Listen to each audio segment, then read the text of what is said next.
Boa noite, meu amado irmão. É um prazer poder falar um pouco da palavra de Deus com você.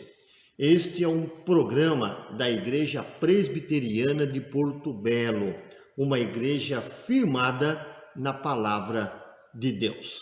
Quero deixar um abraço para você que nos assiste, um abraço também para os irmãos da Igreja Presbiteriana de Porto Belo e os irmãos da Igreja Presbiteriana em Zimbros. No final deste vídeo, se você gostar, peço a você que compartilhe com um amigo, dê o seu like, faça o seu comentário. Eu quero ler com você um texto da palavra de Deus que se encontra no livro dos Salmos, Salmo 95, versos 1 e 2, que diz assim: Vinde, cantemos ao Senhor com júbilo, celebremos o rochedo da nossa salvação. Saiamos ao seu encontro com ações de graças, vitoriemo-lo com salmos. Meu amado, a proposta da palavra de Deus para nós é de adoração, reconhecimento de quem é Deus, de tudo aquilo que Ele fez e tem feito em nossas vidas. Convido você agora, se houver possibilidade, de curvar a sua cabeça, porque nós vamos orar, clamar a Deus, pedir a direção de Deus para este momento todo especial. Bondoso Pai, muito obrigado a Deus pelo dia que tivemos. Muito obrigado, ó Pai, porque o Senhor permite que venhamos a falar um pouco da Tua palavra e que tudo aquilo que for tratado, estudado, falado, possa ficar gravado em nossos corações. Dependemos de Ti, ó Deus, dependemos das Tuas orientações. Sabemos que a Tua palavra é verdade, é vida. Por isso nós estamos, nesse momento, aproveitando esta oportunidade para meditar um pouco na Tua palavra. Deus querido, nós rogamos as mais ricas bênçãos sobre cada irmão, cada pessoa que está nos assistindo neste momento. Que em nome de Jesus, Tu venhas a estender as Tuas santas mãos, abençoando, curando, protegendo e livrando, ó Deus, de qualquer situação embaraçosa, de qualquer situação, ó Deus, que venha colocar em risco aquele que está nos assistindo. Nós também te pedimos que Tu abras o nosso entendimento, o nosso coração, para que entendamos tudo aquilo que o Senhor tem para nós. Em Cristo nós oramos. Amém. Meu querido, nós vamos ouvir e assistir um hino que faz parte do nosso hinário, que tem por nome O Grande Amor de Deus. É o hino 42 do nosso hinário Novo Cântico, que é o hinário da Igreja Presbiteriana. Acompanhe comigo este hino.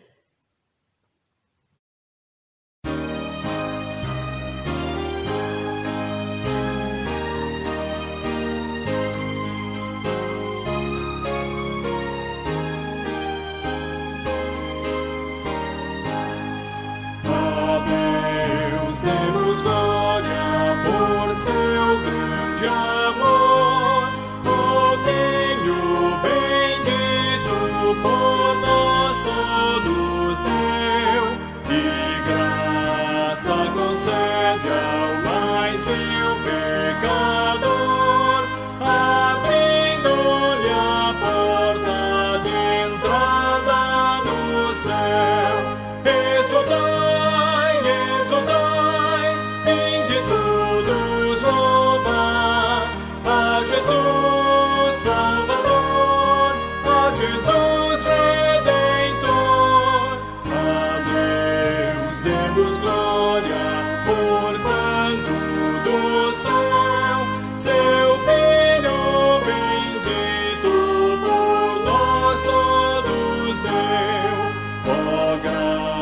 aliança real. Foi assim que Jesus, morrendo, seu sangue por nós derramou. Herança nos céus com os santos em luz, legou-nos aquele que o preço pagou. Exultai, exultai, vinde todos louvar a Jesus Salvador, a Jesus Redentor. A Deus demos glória, porquanto do céu seu Filho bendito por nós todos deu.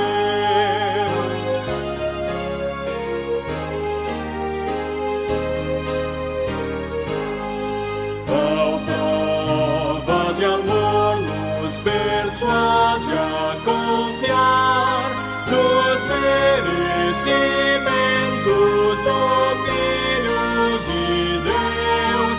E quem a Jesus pela fé se entregar, vai vê-lo na glória eterna dos céus. Exultai, exultai, vinde todos louvar a Jesus Salvador, a Jesus Redentor. A Deus demos glória, porquanto do céu seu Filho bendito por nós todos deu. Amém.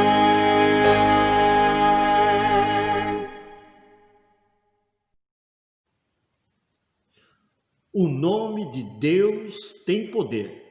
O nome de Jesus é aquele que tem poder para nos salvar e nos libertar do império das trevas e nos conduzir para o reino de luz.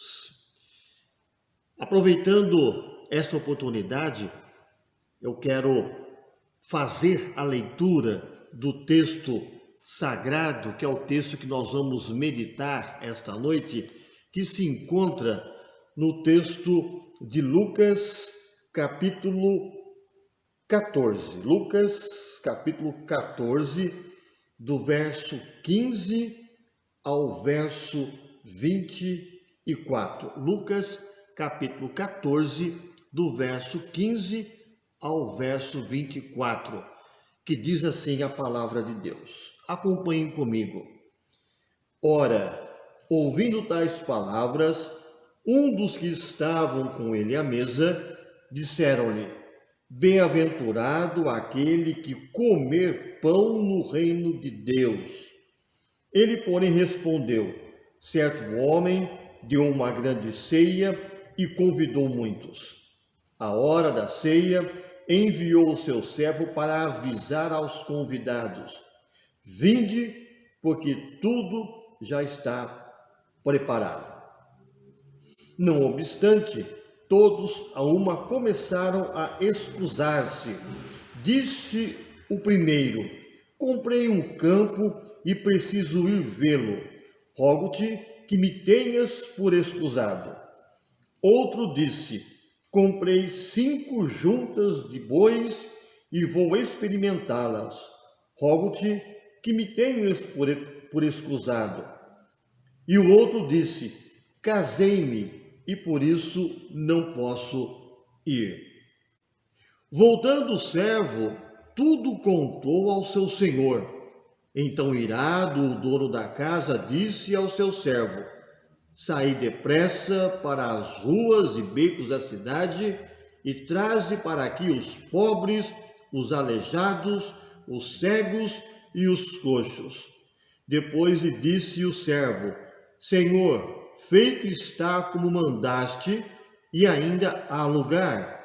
Respondeu-lhe o Senhor: Sai pelos caminhos e atalhos e obriga a todos a entrar para que fique cheia a minha casa. Porque vos declaro que nenhum daqueles homens que foram convidados provará a minha ceia. Eu quero falar esta noite sobre a parábola da grande ceia. Este é o tema desta noite, a parábola da grande ceia. Olha, a parábola em si foi gerada diante de uma colocação feita por um dos convidados, se você for olhar aqui no nosso texto.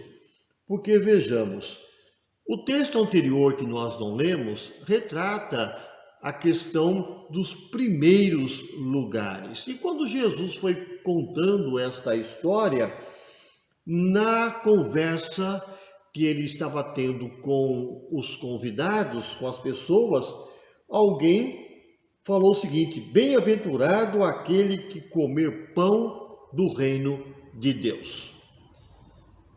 Eu posso dizer para você que alguns escritores entendem que este homem, sendo um judeu e de um pensamento farisaico, ele quis dizer nessa expressão que o reino era um privilégio somente pelas pessoas que tinham mérito para conseguir. E aí ele entendia que o reino de Deus era somente para os judeus.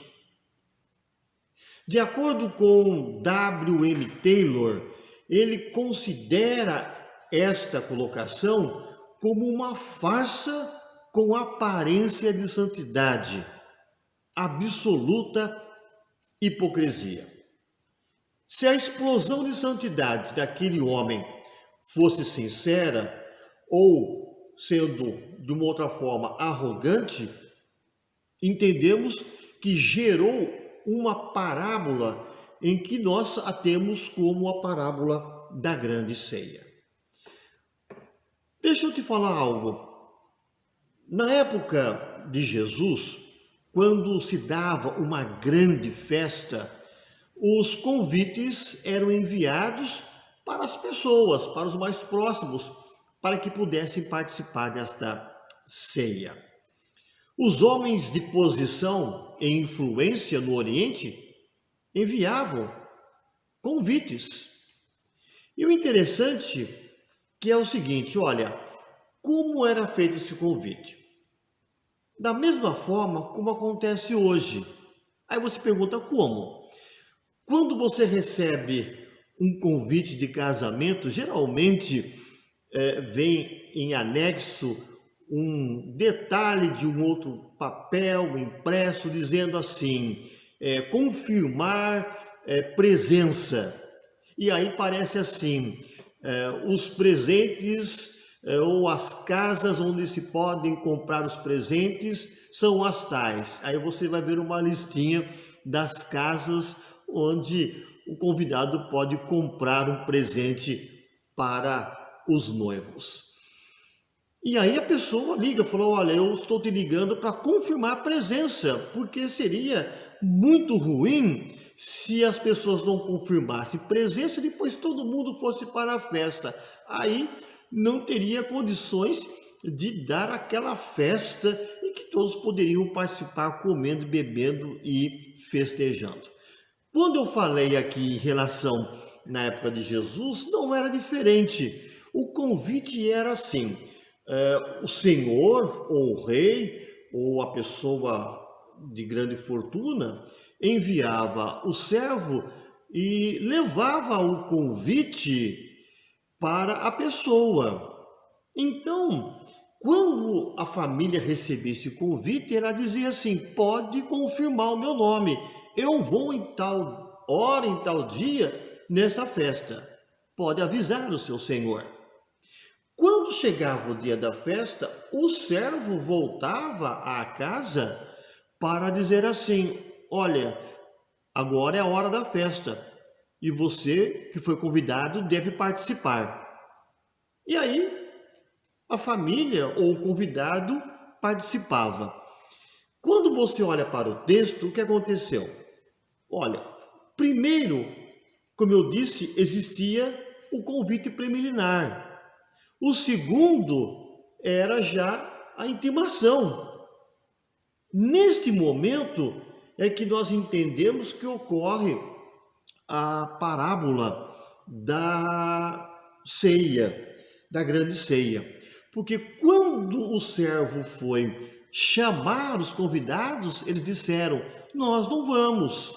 Olha, eu não posso, eu casei, eu comprei uma fazenda, eu tenho que vê-la. Olha, eu comprei bois, eu preciso experimentá-los. E aí eles disseram já para o servo que não iriam. Para o senhor da festa, isso foi uma afronta muito grande. Por quê? Olha, eles já tinham garantido que eles iriam participar da festa. Eles sabiam do horário da festa. Eles sabiam do dia da festa.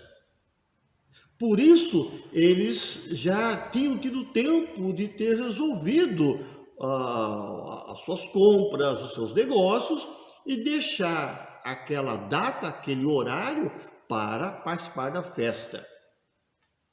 Nesta parábola, nós entendemos assim, que quando esses personagens rejeitaram o convite, esses personagens representam aí a nação judaica, porque foi anunciado que um dia viria Jesus e que eles deveriam aceitá-lo como Senhor e Salvador. Quando Jesus fala dessa grande festa, ele fala assim numa escala de grande festa, preparada por alguém muito rico. E o objetivo era reunir as pessoas do convívio pessoal. Era um banquete farto, preparado mesmo para receber as pessoas. Deus também proveu para a humanidade uma festa numa escala maior, uma festa com comida farta, na qual todas as necessidades pessoais, sociais, espirituais do homem podem ser satisfeitas. Deus, o nosso anfitrião, como um presente de seu amor e graça, proveu a festa no seu reino para todas aquelas pessoas que ele convidou. O reino dos céus é visto como festa. O prazer de Deus é receber os convidados. Agora imagine só quando Jesus tratou desta parábola, quando o Senhor fez todo o convite e aquelas pessoas, aquelas famílias disseram: não, nós não vamos. Com isso, diz o nosso texto, que o Senhor ficou muito bravo, muito irado. Como eu disse, esta oferta, ou esses homens, essas famílias, representam o povo judeu e eles rejeitaram a pessoa de Jesus. A Bíblia fala que Jesus veio para os seus e os seus não receberam. Quando os judeus então disseram não a Deus, a oferta foi dirigida aos gentios. E você pode perceber que no livro de Atos dos Apóstolos, os gentios sendo evangelizados, eles foram se convertendo, e diz o texto de Atos que a igreja começou a crescer de forma assustadora. A ceia é uma figura da rica graça de Deus, que estava para alcançar os homens por meio de Jesus. Quando você olha para o texto, você pode perceber o seguinte: olha, o primeiro chamado é a promessa da graça que estava para vir. Lá atrás, Antigo Testamento, a promessa da vinda de Jesus, anunciado pelos profetas, por João Batista, que disse: olha, o reino dos céus está próximo. O segundo chamado é o sinal que representa a realização daquela graça e o convite efetivo de Cristo para o reino que não é deste mundo. Mas, queridos, eles deixaram de lado por causa de arrependimento, falta de fé, desprendimento das coisas desse mundo. Eles não quiseram se consagrar. E não é isso que tem acontecido hoje em dia? Muitas pessoas acham que deve ir para o céu do jeito deles, da forma como eles querem, sem arrependimento, sem fé, sem desprendimento, sem consagração. Não tem como chegarmos ao reino dos céus se nós não recebermos esse convite e abraçá-lo com amor, com dedicação, com fé, com gratidão. As pessoas acham que podem ir para o céu do jeito que elas querem, caminhando aqui na terra do jeito que elas querem, vivendo um evangelho light, um evangelho sem expressão, uma vida sem compromisso, uma vida sem interesse com as coisas de Deus, sem um compromisso com a palavra de Deus. Tem pessoas que acham que vão para o céu vivendo da forma como eles querem, mas não tem uma obrigação com Deus, não tem prazer de frequentar os cultos e a casa de Deus, não querem se arrepender dos seus pecados, eles querem viver da mesma forma como qualquer outro. Meu querido ouvinte, quando Jesus veio, ele veio para conduzir as pessoas para uma grande festa que um dia se dará no céu. Eis a razão da vinda dele. Se você for olhar o texto, você vai perceber que esta parábola é uma parábola de juízo, porque os convites foram enviados e determinados grupos não quiseram aceitar, e eles tiveram tempo para aceitar. Lembra que eu falei para você que primeiramente o servo ia, marcava a data, o horário, e a pessoa deixava programada aquela data? No segundo convite era para agora o casal ou a pessoa ir para a festa. Então eles tiveram tempo suficiente para ajeitar a sua vida, o seu horário, para o dia da festa. Mas a palavra de Deus nos diz o seguinte, que eles foram unânimes em dizer não. As três categorias que você percebe aí disseram não, nós não queremos. Isso demonstra desprezo. Eles deram as mais variadas desculpas para não aceitar a oferta de participar dessa ceia. Vamos então, e acompanhe comigo as desculpas dadas por essas pessoas. Primeiro, você vai perceber assim, olha, diz o texto, não é? Que o servo foi, e qual foi a primeira desculpa? Comprei um campo e preciso ir vê-lo. Comprei um campo e preciso ir vê-lo. Como o homem a que Jesus se refere era um judeu, é difícil imaginar um judeu comprando algo antes de vê-lo. Certamente, ele seria a última pessoa do mundo a comprar gato por lebre. Jamais você iria comprar ou vai comprar um terreno, uma casa ou algo sem antes ver. Ninguém vai injetar um valor, um dinheiro, sem saber o que está comprando. Por aí você pode perceber que foi uma desculpa esfarrapada.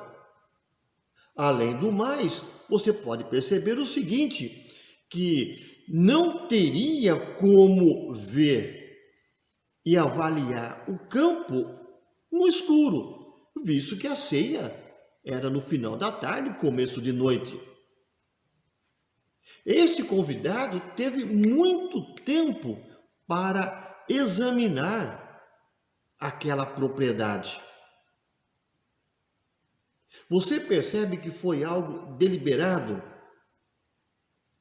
Você tem uma visão de um campo, de uma casa, de um veículo durante o dia, em que a luz te dá uma visão global daquilo que você vai comprar.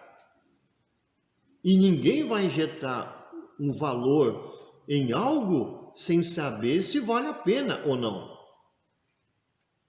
Sem contar também que o campo não iria sair do seu lugar. Ele poderia muito bem participar da ceia e no dia seguinte ele poderia visitar o campo que ele tinha comprado.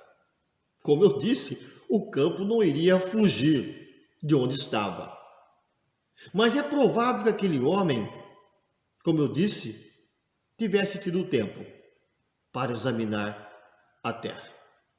Portanto, o que temos aqui é um exemplo daqueles cujas grandes posses exigem toda a atenção, a fim de roubar-lhes, assim, a riqueza espiritual. Diz a palavra de Deus, quão dificilmente entrarão no reino de Deus os que têm riquezas. Quando a palavra de Deus fala sobre isso, não quer dizer que ricos não entrarão no reino dos céus. Mas o amor ao dinheiro é o grande problema.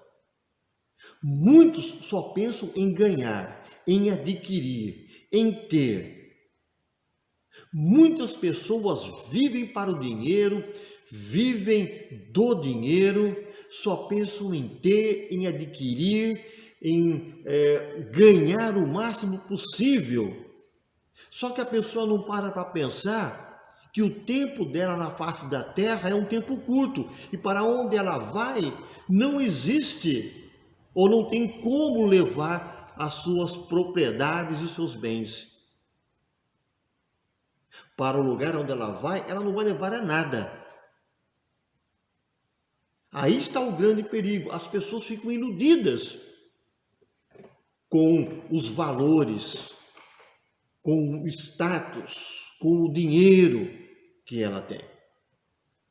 A desculpa número 2 diz assim: comprei 5 juntas de bois e vou experimentá-los. Ele não quis saber. Olha, não vou. Os bois poderiam esperar pelo dia seguinte. Os bois não iriam fugir. E outra, não tem como você experimentar os animais, no caso aqui os bois, à noite. Isso se faz de dia. Ele achava que os seus bois estavam em primeiro lugar. Imagine só, como a primeira desculpa, Deus ficou em segundo lugar. Na segunda, Deus ficou também em segundo lugar. Os bois eram mais importantes.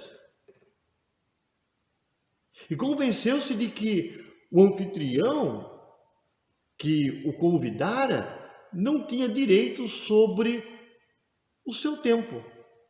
Então ele apresentou essa desculpa.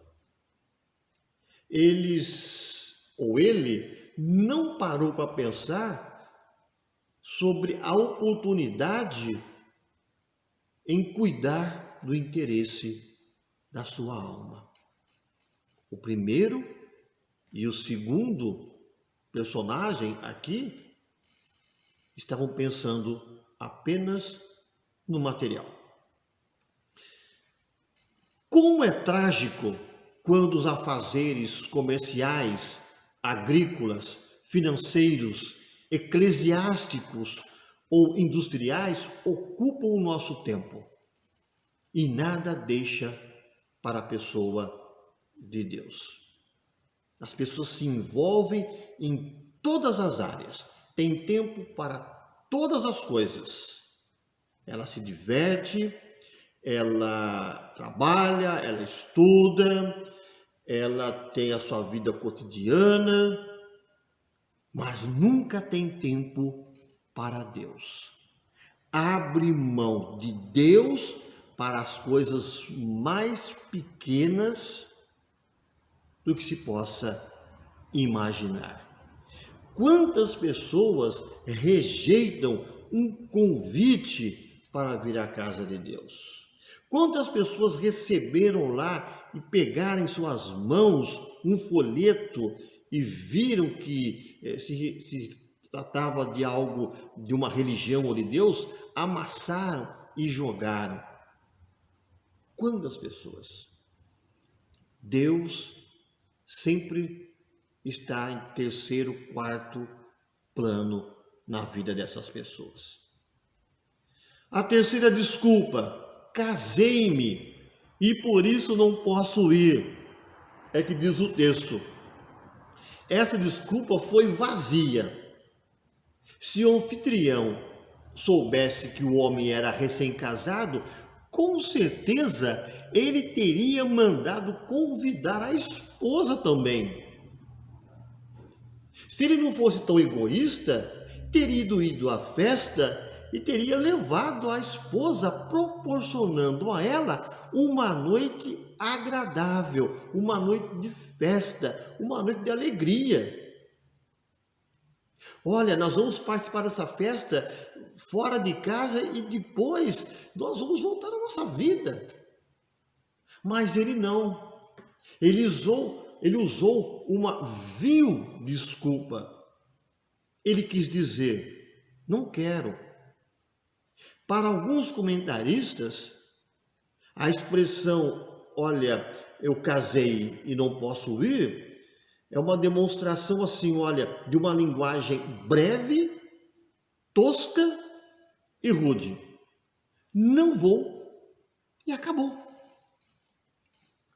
Esse homem é a imagem daquelas preocupações e responsabilidades domésticas que tanto controlam o nosso tempo e pensamentos. Mas a união conjugal e os deveres familiares, se levados a sério e dirigidos por Deus, as bênçãos são incontáveis. Se este homem tivesse aceitado a oferta, ele seria beneficiado, a esposa dele seria beneficiada. O que representa este terceiro personagem é que ele não se preocupava e não se preocupou com a família. Não é isso que acontece hoje em dia. Pais, mães, não se preocupam em ensinar os filhos sobre as coisas de Deus. Muitos pais que poderiam trazer suas famílias para o culto, para a igreja, para ouvir de Deus, aprender de Deus, para que a vida dele, da família dele, fosse abençoada, tem deixado de lado. Muitos pais preferem ver os seus filhos indo para o inferno. Meu amado, esta colocação desse terceiro personagem é muito grave. Sabe por quê? Porque houve má vontade. Não somente dos outros dois, mas do terceiro, má vontade. E aí eu penso, da mesma forma, nos dias de hoje, quantos convites que as pessoas receberam para buscar a Deus, conhecer a Deus, e eles nem se preocuparam, ou nem se preocupam com isso. Eles esquecem que a presença de Deus na vida da família pode e faz toda a diferença. Quando Jesus foi convidado para participar da festa, aí você pode ver isso em João capítulo 2, quando ele transformou a água em vinho. Se Jesus não estivesse naquela casa, naquela festa, os noivos iriam passar vergonha. Meu querido, quantas oportunidades você, pai, você, mãe, vem abrindo mão de trazer o seu filho para a casa de Deus. Prefere entregar o seu filho para as baladas, para as festinhas, sem se preocupar para onde vão. Quando se trata de igreja, os empecilhos são vários. Hoje nós estamos passando por isso. As igrejas agora estão abrindo as portas para receber novamente os seus membros em relação a essa questão da pandemia. E é muito triste saber que todo esse tempo sem vir à igreja, muitos não querem vir mais. Muitos querem receber a palavra via internet, televisão. Muitos não querem ter compromisso, muitos não querem consagrar as suas vidas a Deus, muitos não querem consagrar a vida dos seus filhos a Deus. O convite está aí. Por isso que no começo eu falei que muitas pessoas querem ir para o céu do jeito que eles acham melhor, vivendo uma vida sem compromisso. Não existe cristão, ou não existem crentes sem compromisso. E nós estamos vivendo dias difíceis. Muitos estão dando desculpas para não virem à casa de Deus. Meus queridos, quando nós olhamos aqui para o texto, nós podemos entender o seguinte, que as pessoas hoje também não conseguem perceber que o convite vem do Rei dos Reis, para que estejam à mesa junto com o Rei. E se abrir mão do convite, não vai ter outra oportunidade. Quando eu olho para o texto, eu vejo o seguinte: Deus está nos chamando. Deus está nos chamando. Olha, diante da recusa, diante da decisão desses três grupos dizendo não, deixou o rei muito triste. Meu amado, eu entendo o seguinte: onde há vontade, há sempre a possibilidade. Quem quer, cria recursos. Quem não quer, cria desculpas. Muitas desculpas são dadas hoje para não a Deus. Só que tem um porém. Todas essas desculpas dadas, as pessoas não param, e esses três elementos, esses três convites aqui que nós estamos vendo, Eles não pararam para pensar o seguinte: se a pessoa comprou um campo, foi porque Deus ajudou. Se a pessoa comprou os bois, foi porque Deus deu condições. Se a pessoa se casou, foi porque Deus colocou uma mulher para que ele constituísse família. Olha como Deus é bom. Se ele conseguiu um campo, é porque ele teve recursos. E quem que dá vida, saúde, inteligência e tudo mais para as pessoas adquirirem o dinheiro para a compra, seja do campo, dos bois? Quem é que abre as portas de nós termos e realizarmos um casamento, de constituirmos família? É Deus. Deus é que abre todas as portas. Então, esses três personagens deveriam ter ido à festa em gratidão a Deus. Quando você olha para o texto, você vai notar o seguinte, que o rei ficou muito triste, porque, na verdade, era para eles serem gratos, porque o texto se refere ao Rei dos Reis, o texto se refere à pessoa de Deus, e Deus fica triste com todos aqueles que não têm demonstrado gratidão, porque tudo que você tem, carro, casa, família, bens, negócios, saúde, inteligência, tudo foi dado por Deus. Quando não há gratidão a Deus, Deus se entristece.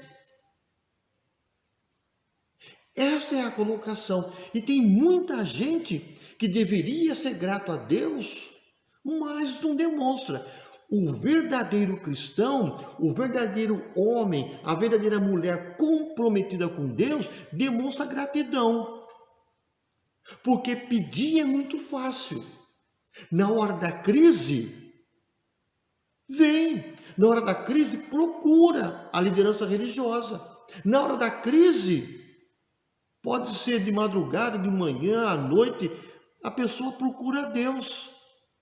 Ela arruma um jeito, uma hora, um momento para buscar a Deus. Na hora da gratidão, a pessoa esquece de Deus. É por isso que o rei ficou chateado. E o texto demonstra o seguinte, que o grande Deus fica entristecido porque ele tem dado tantas coisas e as pessoas nem sequer levam uma vida de gratidão.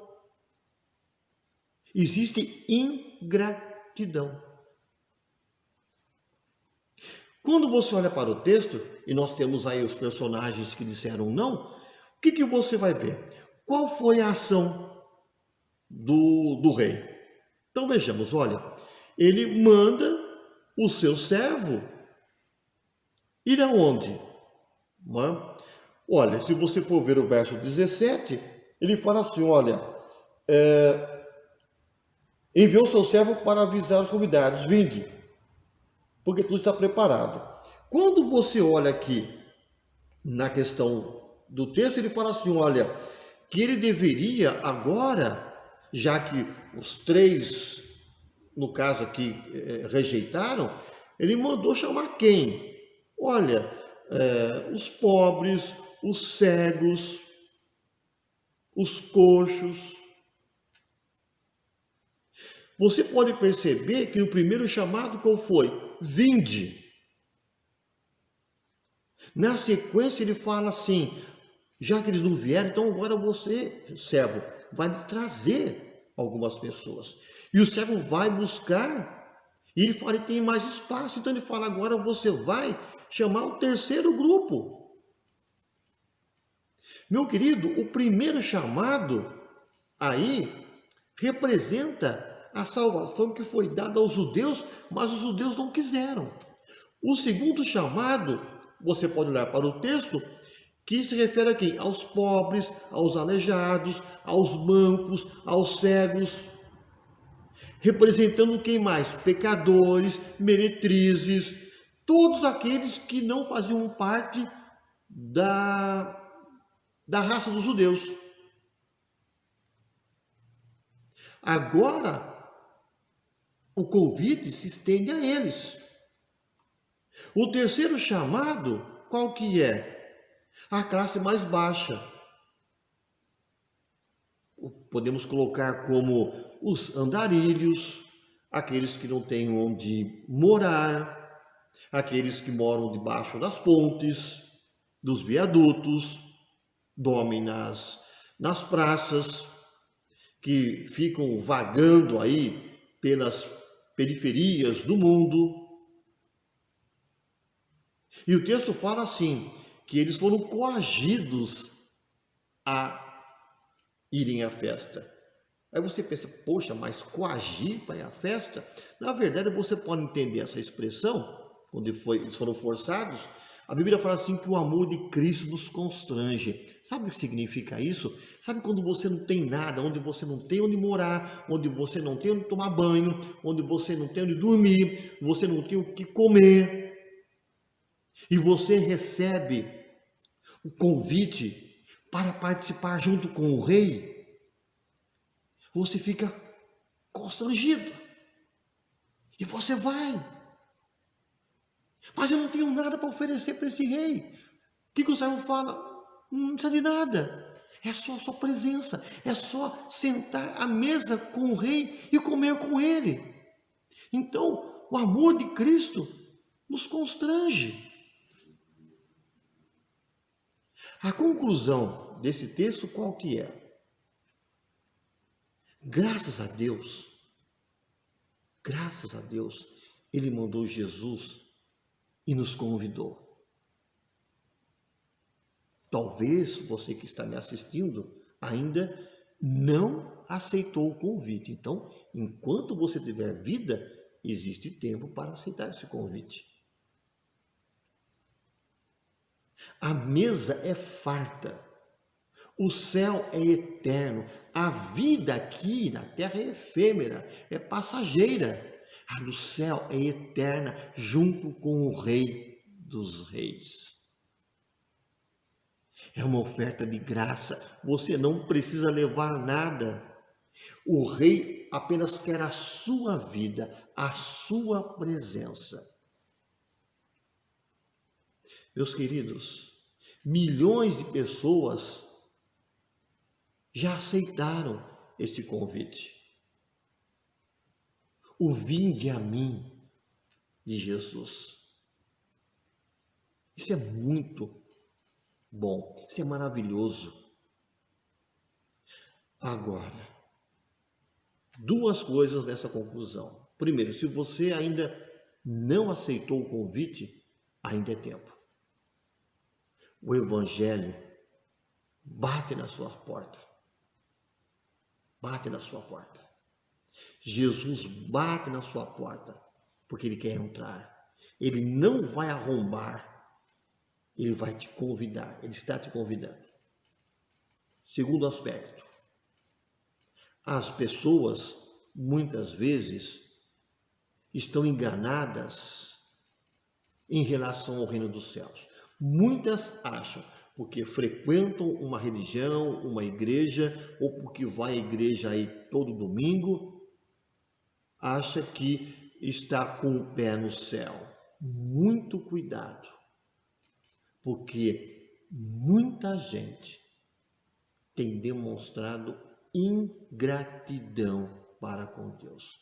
Não quer ter responsabilidade, não quer trabalho, ou não quer trabalhar no reino dos céus, não tem interesse em relação à sua vida com Deus, não se preocupa em trazer seu marido, sua esposa, seus filhos, não se preocupa em ler, não se preocupa em aprender. Então, muito cuidado.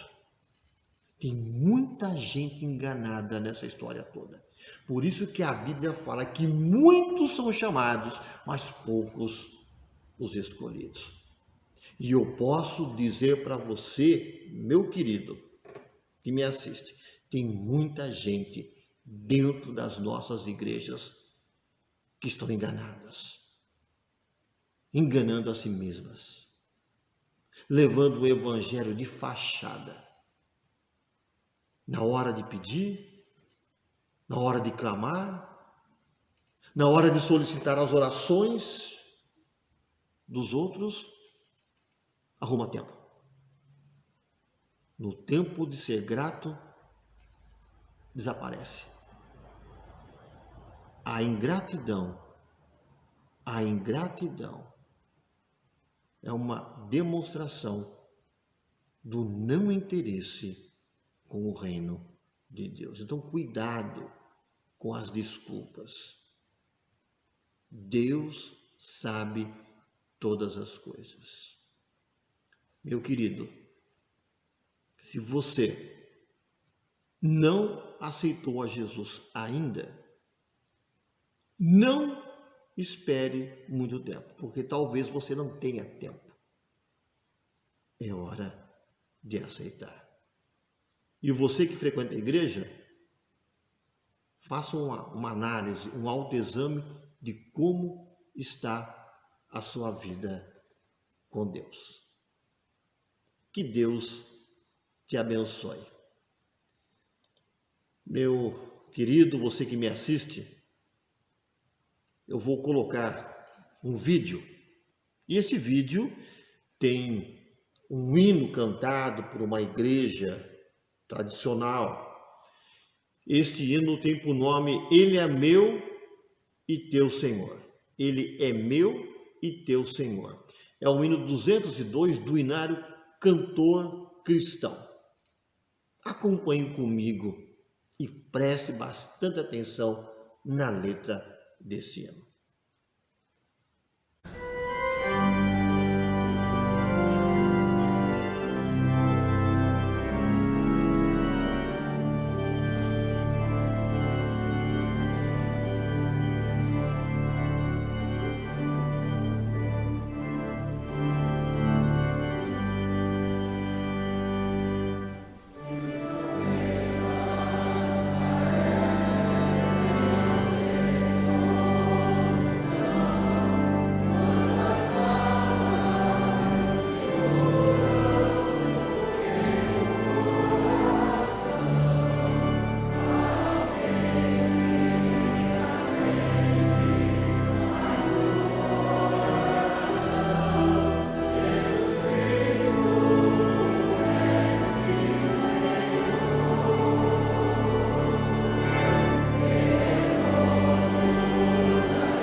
Deus deve fazer parte da sua vida.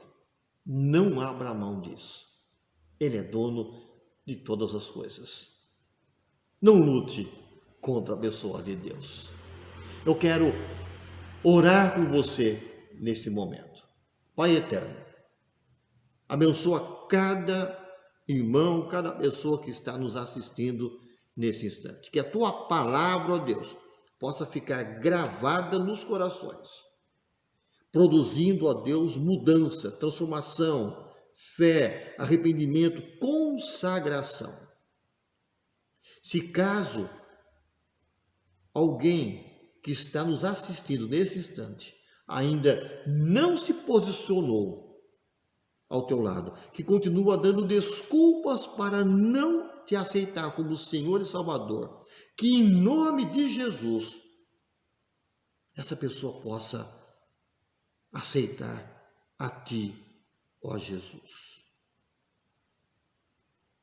O tempo é curto, mas o que Deus tem para nos oferecer é eterno.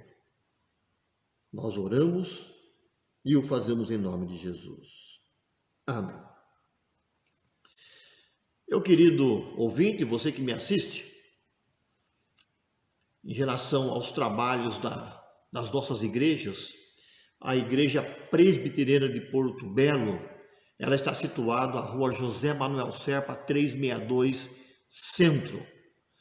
Os horários dos nossos cultos são às quintas-feiras, às 19h30 e aos domingos, às 19 horas. Na nossa congregação em Zimbros é um bairro da cidade de Bombinhas. A nossa congregação fica na rua Rio Piquiri, 120. Os horários dos nossos trabalhos são às quartas-feiras, às 19 horas e aos domingos, às 9 horas da manhã. Ali em Zimbros, o rapaz, o jovem que nos auxilia, ali é o nosso irmão Gideel. Ele é o nosso evangelista que mora ali no bairro de Zimbros. A todos, nós desejamos uma boa semana. Que Deus te abençoe. Um grande abraço.